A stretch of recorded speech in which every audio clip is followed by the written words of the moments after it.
السلام عليكم. وصفتنا اليوم هي خبز البيد التركي أو خبز رمضان. تابعوا وياي.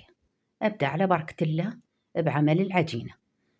نص كوب من الحليب الدافي، ملعقتين طعام من اللبن الرايب، بياض بيضة واحدة، ملعقتين طعام من الزيت، ملعقة طعام من الخميرة الفورية الجافة، وملعقة شاي من المحلب، وهاي اختياري.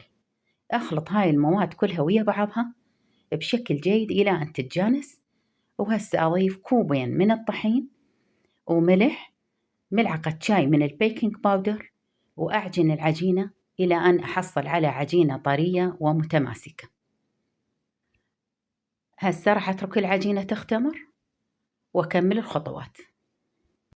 وهاي عجينتنا ارتفع حجمها واختمرت تماما. هسه راح أنزلها بصينية الشوي. بعد الفتح راح أتركها حوالي 5 دقائق ترتفع مرة ثانية.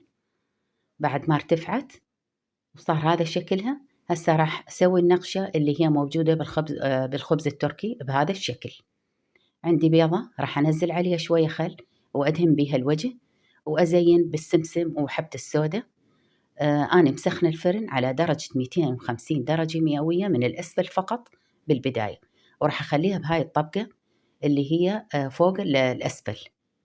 أتركها ربع ساعة، راح يرتفع حجمها وتاخذ حرارة وتبدأ تنضج من الأسفل. بعدين راح أشغل الأعلى والأسفل أو الشواية إذا عندكم شواية، ومع المراقبة إلى أن تنضج وتاخذ لون.